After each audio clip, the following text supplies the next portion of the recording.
You're all pretty much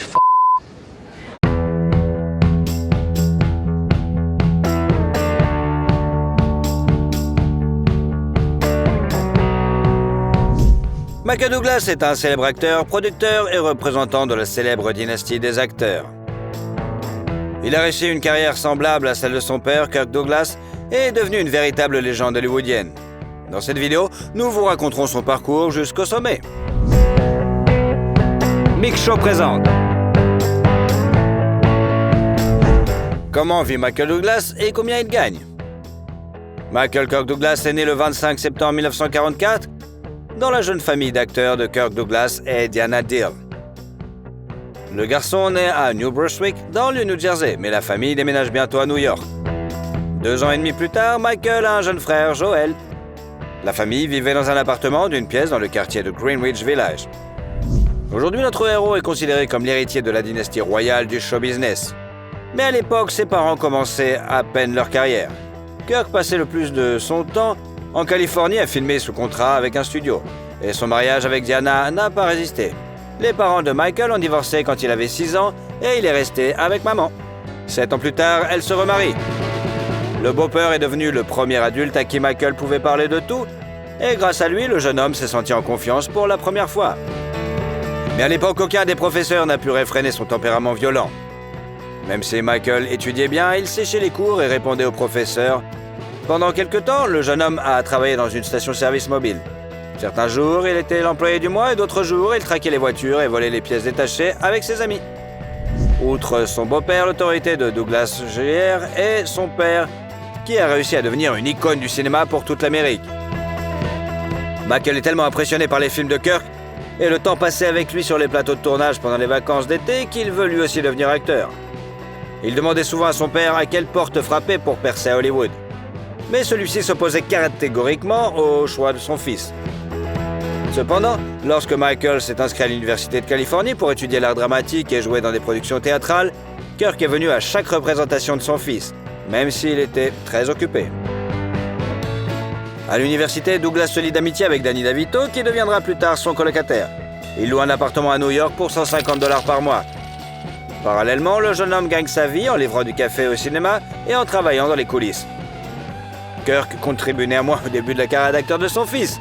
Ensemble, ils ont joué et produit le film Cast and Giant Shadow en 1966. Les rôles suivants ne sont apparus que quelques années plus tard, à la fin des années 60 et au début des années 70. Douglas joue dans plusieurs séries télévisées et films tels que Hale et Row. Sur le plateau de tournage, le jeune homme rencontre une jeune actrice prometteuse, Brenda Vaccaro. Le couple est inséparable pendant 6 ans. Vivant comme des hippies et se jurant un amour éternel, Michael qualifie cette période de la plus belle de sa vie. Mais la relation s'est terminée brutalement. Brenda est montée dans sa voiture et est partie. Le premier travail important du jeune acteur est le rôle d'un inspecteur dans la série télévisée The Street of San Francisco, qu'il obtient en 1972 et qu'il joue pendant 5 ans. I've got 2 eyewitnesses. What did they see? Police brutality. Oh, come on now. Joe Landers? Look, he may be a little hard-nosed, but he never manhandled anybody. I don't buy that. All right, did they see the gun go off? Not who was holding it, no.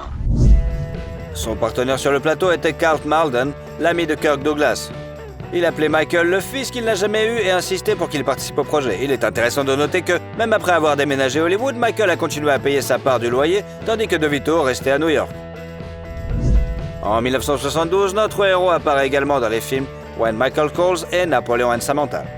Ce dernier est devenu un classique des films américains pour enfants. Plus tard, Douglas est rattrapé par le travail en coulisses. Il réalise l'un des épisodes de Street of San Francisco et commence à travailler sur l'adaptation cinématographique du roman de Ken Kesey, One Flew Over the Cuckoo's Nest, Vol au-dessus d'un nid de coucou. Les droits de l'adaptation cinématographique appartiennent à Kirk, mais il a abandonné l'espoir de mettre en œuvre le projet et l'a confié à son fils. Le film a dépassé toutes les attentes, remportant aux 5 Oscars et rapportant de fabuleux bénéfices à la dynastie Douglas. Depuis, notre héros a été producteur de nombreux films dans lesquels il a joué. En 1977, Michael épouse la fille d'un diplomate australien, Chandra Lucker, et 1 an plus tard, ils ont un fils, Cameron. Selon les 2 époux, leur vie commune a été comme un volcan. Il s'est calmé pendant un certain temps, puis est entré dans l'éruption avec une force terrible. Et les infidélités ont été nombreuses. Diandra a déclaré dans une interview qu'elle avait surpris une fois son mari avec son ami mais qu'à chaque fois, elle lui avait pardonné. En 1978 sort le thriller China Syndrome qui rapporte 262 000 $ à Douglas. Pour son film suivant, le drame sportif Running, Michael s'entraîne beaucoup et court environ 55 miles par semaine. En outre, il a arrêté de fumer 2 paquets de cigarettes par jour et a perdu près de 10 kilos. Ensuite, le film It's My Turn est sorti. Mais sa carrière florissante a dû être mise en pause pendant plusieurs années. En 1980, Douglas se blesse gravement dans une station de ski et ne revient sur les écrans qu'en 1983, avec le film policier The Star Chamber.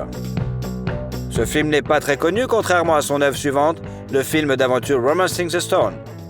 Michael, qui est également devenu producteur, a acheté le scénario pour 250 000 $, ce qui lui a permis au film de dépasser les 85 millions d'entrées dans le monde entier. Oh, God damn it, what a ride, huh? I'm telling you, this has turned out to be one hell of a morning. La suite du film, intitulée Le Joyau du Nil, a connu le même succès en 1985, bien que Douglas ait participé à cette suite sans grand désir. La comédie musicale A Chorus Line sort bientôt sur les écrans, et en 1987, le monde connaît 2 succès à la fois, Fatal Attraction et Wall Street. Pour le premier, Douglas a reçu 13 millions de $, et pour le second, 2 récompenses cinématographiques majeures, un Golden Globe et un Oscar. En outre, le rôle du requin de la bourse et parallèlement du méchant principal a ironiquement inspiré de nombreuses personnes à faire carrière dans l'économie et la bourse. En 1989, Michael a présenté au public le thriller policier Black Rain et la comédie The War of the Rose. Dans cette dernière, il travaille avec son ami Danny DeVito. Il produit ensuite plusieurs films, dont le film d'action avec Jean-Claude Van Damme, Double Impact, et joue dans le drame militaire Shining Truth. Mais le succès absolu, en 1992, est le thriller Basic Instinct, pour lequel Douglas reçoit 15 millions de $. My sex life's actually pretty shitty since I stopped seeing you. Start developing calluses. Selon Michael, le tournage de la scène de sexe avec Sharon Stone a été une véritable torture, car ils ont dû répéter la chorégraphie pendant 10 heures. 5 jours d'affilée. En outre, l'acteur a interdit de se filmer nu de face. D'ailleurs, il a réalisé presque toutes les cascades en voiture tout seul. Le rôle du détective de Basic Instinct est devenu l'un des plus brillants de la carrière de Douglas. Mais il n'est pas resté figé dans un rôle. Dans les films suivants, Falling Down, il incarne un homme ordinaire qui ne supporte pas l'injustice du monde. Pour participer à ce projet, Michael a annulé des vacances en famille et a dit plus tard que ce rôle était son préféré. Ensuite, l'acteur a ajouté plusieurs rôles à sa filmographie. Dans les films Disclosure, avec un paiement de 12 millions de $, et American President. En travaillant sur ce dernier, Douglas a découvert un parent éloigné des présidents américains Richard Nixon et Bush. Et le gain s'est élevé à 15 millions de $. Son intuition pour le succès n'a pas déçu l'acteur et producteur. Chacun de ses projets suivants a été un grand succès. Par exemple, le film d'aventure The Ghost and the Dark's Nest et les thrillers A Perfect Murder and Game. Pour chacun desquels, Michael a reçu quand même 20 millions de $. Oh, no, you've got to be kidding. What is happening? This is what I was trying to explain to you. This is a game. Pendant ce temps, de grands changements se produisent dans sa vie personnelle. Depuis le milieu des années 90, son mariage avec Diandra était conforme et il n'arrivait pas à se mettre d'accord sur les termes du divorce. Même le contrat de mariage ne leur facilitait pas la tâche, car Diandra voulait augmenter le montant de la compensation et Michael voulait le réduire. En même temps, il s'investissait dans une nouvelle relation. En 98, lors de la projection du Masque de Zorro, il voit Catherine Zeta-Jones et est tellement fasciné par elle qu'il déclare immédiatement son désir de devenir le père de ses enfants. Plus tard, l'actrice avouera qu'elle est immédiatement tombée amoureuse de lui, mais qu'elle ne voulait pas avoir de liaison avec un homme séduit. Pourtant, 6 mois après leur rencontre, ils passent des heures au téléphone à parler de tout et de rien. Leur relation s'est ensuite développée rapidement. Le soir du Nouvel An 99, alors que Catherine était déjà enceinte, Michael offre à son bien-aimé une bague longuement préparée ornée d'un diamant de 10 carats entouré de 28 pierres de plus petites. Son coût est estimé à entre 1 et 2 millions de $. La première femme de l'acteur a alors, sans sarcasme, déclaré aux journalistes qu'il devait changer de religion pour en adopter une où la polygamie est autorisée. Mais Douglas était déjà prêt à accepter toutes les conditions de Diandra. En 2000, il lui a donc versé 45 millions de $ et lui a légué un manoir à Beverly Hills, ainsi que la moitié de son domaine à Majorque. Michael a d'ailleurs essayé à plusieurs reprises de trouver un acquéreur pour cette luxueuse propriété, mais comme son ex-femme restait la copropriétaire, il l'a retirée du marché. En août de la même année, Catherine a donné naissance à leur premier enfant, Dinah et Michael, et en novembre, ils ont eu un magnifique mariage de l'année, qui a coûté à peu près 2 millions de $. Cependant, 1 million a été couvert car le magazine Hockey a payé pour obtenir des photos exclusives de cette magnifique célébration. Il est intéressant de noter que Michael et Catherine sont nés le même jour avec une différence de 25 ans. Les affaires personnelles n'ont pas empêché Douglas de jouer et de produire activement. Ainsi, en 2000, il a présenté le film Wonder Boys et a joué avec sa jeune épouse dans le thriller Traffic. Ces deux projets rapportent à notre héros 15 millions de $. Suivent les films One Night at McCool's, Downstairs World, The In-Laws and Intruders in the Family. Ce dernier inspirant des représentants de 3 générations de la famille Douglas, Kirk et Diana, leur fils Michael et leur petit-fils Cameron. En 2003, la famille de Michael et Catherine a accueilli leur fille, Carrie Seaton. Après sa naissance, les célébrités s'installent aux Bermudes, d'où est originaire la mère de notre héros. Pendant plus de 10 ans, le couple a vécu une vie tranquille, ne s'absentant que pour les tournages, et les enfants ne savaient même pas ce que faisaient leurs parents. Leur famille se souvient qu'enfant, elle était persuadée que l'occupation principale de son père était de faire des crêpes pour le petit déjeuner et de faire plaisir à maman. Le couple possède toujours ce nid douillet, bien qu'il ait tenté de le vendre en 2019 pour 10,6 millions de $, mais ils ont changé d'avis. Après une courte pause dans son activité créatrice, Douglas revient sur les écrans en 2006 avec les films The Sentinel, You, Me and the Prey et un an plus tard présente la comédie dramatique King of California. Viennent ensuite les films Ghost of Girlfriend's Past, Beyond a Reasonable Doubt, Solitary Man et la suite du drame de 1987, Wall Street, L'argent ne dort pas. You're the ninja generation. No income, no job, no assets. You got a lot to look forward to. Une période chargée de sa carrière coïncide à nouveau avec les vicissitudes de sa vie privée. Son fils aîné Cameron est toxicomane et notre héros doit lui interdire de s'approcher de sa famille. En 2009, Cameron est accusé de contrebande, ce qui le conduit direct derrière les barreaux. À propos, Michael a lui aussi souffert de toxicomanie et dans les années 90, il a suivi un traitement dans une clinique de réadaptation. Son fils a également réussi à se débarrasser d'une dangereuse addiction et Catherine Zeta-Jones est devenue à cette époque difficile un véritable soutien pour la famille. Mais bientôt, un autre malheur les frappe. En 2010, un cancer du larynx est diagnostiqué chez Michael. Catherine fait tout pour aider son mari à guérir, mais bientôt elle ne supporte plus le stress et commence à montrer des signes de troubles bipolaires. Ces périodes d'activité incroyables sont remplacées par la dépression la plus profonde et Michael ne prend pas du tout au sérieux les problèmes de sa femme. Ces événements ont failli mettre fin à leur union. Et ils ont sérieusement envisagé de divorcer, mais ils ont tout de même réussi à se réconcilier. En 2012-2014, des films tels que A Wire and So It Goes, Beyond the Reach et le drame biographique Behind the Cambellara sont sortis sur les écrans. Dans ce dernier, l'acteur incarne la légende du show business américain, le pianiste et animateur Liberace. Et ce rôle est devenu un véritable cadeau pour lui après sa maladie. Il s'entraîne longuement, recréant la voix de son personnage et étudie sa technique de jeu au piano. C'est également à cette époque que l'acteur joue dans la comédie dramatique Las Vegas aux côtés de Robert De Niro et Morgan Freeman. It's just winding up a little too fast. And I'm feeling old and alone. En 2015, Michael a rejoint l'univers cinématographique Marvel en jouant le rôle de Hank Pym dans le film Ant-Man. Il est apparu sous la même image dans d'autres projets, Ant-Man et la Guêpe, Avengers Endgame et la série animée What If. En outre, durant cette période, l'acteur a joué dans le film d'action Unlocked, le thriller Animal World, a participé au doublage de la série pour enfants Green Eggs and Ham et a présenté la série The Gominsky Method. Pour ce rôle comique rare chez lui, Douglas a reçu un autre Golden Globe. Fine. It is fine. Which is what I said. No, you said it with an attitude. You said fine. Forgive me. Fine. Jesus, let's just order. Fine. En outre, notre héros a travaillé en tant que producteur sur le préquel de Vol au-dessus d'un nid de coucou, la série Ratchet sur une infirmière d'hôpital psychiatrique. Fin 2018, l'étoile de Michael Douglas a été dévoilée sur le Hollywood Walk, dédié au 50e anniversaire de sa carrière. L'acteur avoue que seul le travail lui permet de garder la forme et d'être en forme. Il a donc beaucoup de projets. En février 2023, le premier du film d'action fantastique Ant-Man et la Guêpe, Quantumania, dans lequel Douglas incarne à nouveau Hank Pym. Le tournage de la série Franklin sur le président américain Benjamin Franklin a déjà commencé et une série historique sur les relations entre deux autres présidents, Reagan et Gorbatchev, est en cours.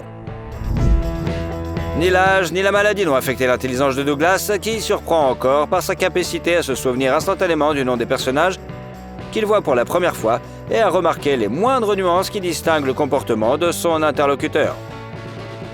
Il aime le golf et la Formule 1 et fait également beaucoup d'actions caritatives. En tant qu'envoyé des Nations Unies pour la paix, il a pour mission d'attirer l'attention du monde sur le désarmement nucléaire et la protection des droits de l'homme. La philanthropie est une affaire de famille au Douglas. Par l'intermédiaire du fonds enregistré, il envoie de l'argent à diverses organisations. La totalité de l'héritage de Kirk Douglas, soit 61 millions de dollars, a également été envoyée à une association caritative, d'autant plus que la fortune de Michael dépasse largement le capital de son papa. Il est estimé à 350 millions de dollars gagnés en tant qu'acteur et producteur. Par ailleurs, Douglas investit, cependant après la crise de 2008, où il a perdu 35 à 40% de sa fortune, Michael est devenu plus conservateur en matière d'investissement. Michael Douglas possède un portefeuille immobilier de grande valeur avec des actifs dans le monde entier, qu'il vend progressivement pour son propre compte. Il possède un terrain d'une superficie de plus de 12 hectares dans le comté de Westchester, à New York, qu'il avait acheté en 2015 pour 11,3 millions de dollars et vendu en 2019 pour 20,5 millions de dollars. À peu près à la même époque, Catherine et lui ont payé seulement 4,5 millions pour une maison dans la riche banlieue d'Irvington, dans l'État de New York. Le manoir géorgien de 3 étages compte 8 chambres, 12 salles de bain, plusieurs salons et salle à manger, une piscine intérieure bien sûr et une vue pittoresque sur la rivière Hudson. Douglas et sa femme sont également propriétaires d'un grand appartement à New York avec vue sur Central Park. Le penthouse de 15 pièces comprend une chambre principale et une bibliothèque confortable. En 2021, la propriété a été mise en vente mais n'a apparemment pas encore trouvé preneur. L'acteur apparaît rarement dans des publicités commerciales. L'exception est la société allemande de commerce électronique d'action Comdirect. Mais la vidéo la plus intéressante est celle de 60 secondes pour l'FBI dans laquelle Michael apparaît sous les traits de son personnage de Wall Street. On sait que Douglas possède des voitures de marque et d'époques différentes. Des plus anciennes aux plus modernes, en particulier la Mercedes-Benz de type militaire et la Toyota Prius. Aujourd'hui, la dynastie des Douglas est poursuivie par Cameron, le fils aîné de Michael, mais jusqu'à présent, ces films n'ont pas connu un grand succès. Quel est le film de cet acteur que vous préférez? Okay. Okay. Okay. Okay. Bolo Yen, qui est devenu l'Hercule chinois. Né le 3 juillet 1946 à Guangzhou, en Chine, dans une famille composée d'un homme d'affaires local et d'une femme au foyer, Yang Xi, plus connu sous le nom de Bolo Yen, était le fils d'un philanthrope chinois. Le garçon s'est intéressé au kung-fu à l'âge de 4 ans et à 10 ans, il a commencé à étudier les arts martiaux avec des maîtres locaux. Il a également suivi des cours d'acrobatie et a développé un vif intérêt pour l'haltérophilie. Il a combiné avec succès les arts martiaux et la musculation, devenant finalement le champion chinois de powerlifting. Contrairement à la croyance populaire, Bolo n'était pas un champion de karaté Shotokan et n'a jamais pratiqué cet art martial. Au milieu des années 60, le jeune homme a fui la Chine communiste pour Hong Kong. Plus précisément, il s'y est rendu à la nage. C'était l'une des rares voies d'évasion où la probabilité de rencontrer une patrouille frontalière était la plus faible. À Hong Kong, il est devenu entraîneur et a ouvert sa propre école de culturisme. Il a rapidement attiré l'attention de l'un des agents de la plus grande société cinématographique de Hong Kong, le studio Shaw Brothers, qui lui a proposé un rôle dans un film. En 1970, le jeune homme a 23 ans et fait ses débuts sur grand écran dans un film d'action, The Amazing Swordsman, dans un second rôle et remporte également le titre de Monsieur Hong Kong Bodybuilding, qu'il confirmera pendant 9 années consécutives. Après des rôles de méchants brutaux dans 14 autres films, dont le film d'action Five Finger of Death, l'acteur en herbe décide de quitter le studio. La rencontre avec Bruce Lee marque un tournant dans la carrière de Yang Xu. Bruce tournait à l'époque La Voix du Dragon et le film était sponsorisé par la compagnie de cigarettes Winston. Dans les cinémas, avant la projection, une courte masterclass de Bruce Lee et une publicité pour une cigarette devaient être diffusées. Et notre héros a été invité à y participer. Une amitié se noue entre eux. En 1973, Bruce invite son camarade à jouer le rôle de garde du corps de son adversaire principal à l'écran dans le film Exit Dragon.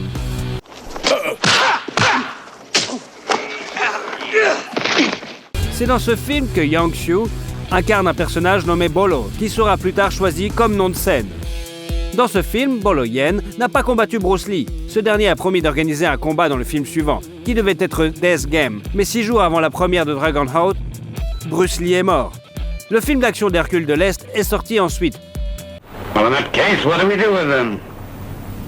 We kill them. And dump them. Bien qu'il n'y joue pas, le surnom de Bolo, Hercule chinois, est fermement établi, tout comme un autre surnom, The Beast from the East, qui signifie la bête de l'Est. Travailler avec le légendaire Bruce Lee a permis à Bolo d'obtenir plus facilement des rôles au cinéma, mais la mort d'un ami lui a fermé la voie de l'industrie cinématographique américaine pendant de nombreuses années. Laissé sans soutien, il a continué à jouer des méchants dans des films d'action locaux comme Young Dragons en 1974 et le film en 2 parties Bruce et Kung Fu Monastery of Shaolin. On ne sait rien de la femme de l'acteur, mais le 3 juillet 1974, ils ont eu leur fils aîné David, qui a suivi les traces de son père. Dès l'enfance, il a étudié les arts martiaux, et à l'âge de 14 ans, avec Bolo, il a fait sa première apparition dans un tournoi de bodybuilding. Il a également joué dans plusieurs films, et est aujourd'hui entraîneur. Le couple a ensuite eu une fille, Deborah, qui s'est entraînée comme culturiste sous la direction de son frère aîné. Et un fils cadet, bien sûr, Danny, qui est également impliqué dans le sport et pratique le jiu-jitsu brésilien. En 1978, le film Bruce Lee Death Game est encore tourné avec l'aide de doublures et sort sur les écrans. Bolo Yen y apparaît également. L'acteur s'est également essayé au métier de réalisateur. La comédie d'action Sheriff Bolo et le film Kung Fu and Writing sont sortis en 1979. Parmi les œuvres ultérieures, citons le film d'action Ninja Strike Back, le film d'horreur Boxer's Curse, les films d'action comique Millionaire Express, Lucky Stars Mad Mission, Railways Officer Tuba et My Lucky Stars. Mais dans tous ces films, il joue des rôles mineurs. En 1986, Bolo a travaillé avec le fils de Bruce Lee, Brandon, sur le tournage de The Framing Man. I've been fighting in the streets for 10 years. No one's ever laid a hand on me. Il a non seulement joué l'antagonisme du personnage principal, mais a également entraîné Brandon au combat. Land a réservé le gymnase pour 9h du matin, mais Lee ne s'est présenté qu'à midi et s'est entraîné à contre-cœur uniquement parce que les producteurs l'exigeaient. Parallèlement à son travail cinématographique de la fin des années 70 à la fin des années 80, Bolo Yen est devenu champion de Kempo de l'Asie du Sud-Est à plusieurs reprises et a continué à concourir avec succès dans les années 90. Il est également connu dans le monde entier pour avoir joué le rôle de Bolo Yen dans le film d'action Bloodsport en 88, où il incarnait un méchant important, Chong Li. Very good. But brick, not hit back. Sur le tournage, il a rencontré le jeune acteur Jean-Claude Van Damme, qui était fan de Bolo depuis son plus jeune âge. Bien que les critiques aient émis des avis négatifs sur le film, le public l'a bien accueilli et la carrière de l'acteur de 42 ans a pris un second souffle. Bloodsport a permis à l'acteur d'accéder à des rôles de personnages négatifs majeurs dans des films d'action tels que Bloodfight, Grizzle Fire, Tiger Claws, Fireless Tiger et Ironheart. En 1991, Van Damme a invité Lan à jouer le rôle de son rival dans le film Double Impact, en lui offrant un cachet de $25 000. Where are the twins? Fuck you. Stop! They've gone. They've left the island. She lies. 20 ans plus tard, le fils de Jean-Claude a organisé une surprise pour son père et a invité Bolo à dîner. Ils se sont souvenus avec émotion de l'époque où ils travaillaient ensemble sur le plateau 15 heures par jour. Bolo a souvent dit dans des interviews qu'il n'était pas gêné par son rôle de méchant, même si il avait des rôles positifs à jouer. En 1993, il a joué dans le film d'action de science-fiction CPI 2000 et a également joué le rôle de Maître Shingo dans Hardest Hit Fight of the Death, sorti en 93, et Hardest Hit 2 en 96. You want to press charges, we'll meet you in court. Now, get out. Relax. En 1996, Lan joue dans un autre film d'action, Tiger Claw 2, suivi d'une pause dans sa carrière.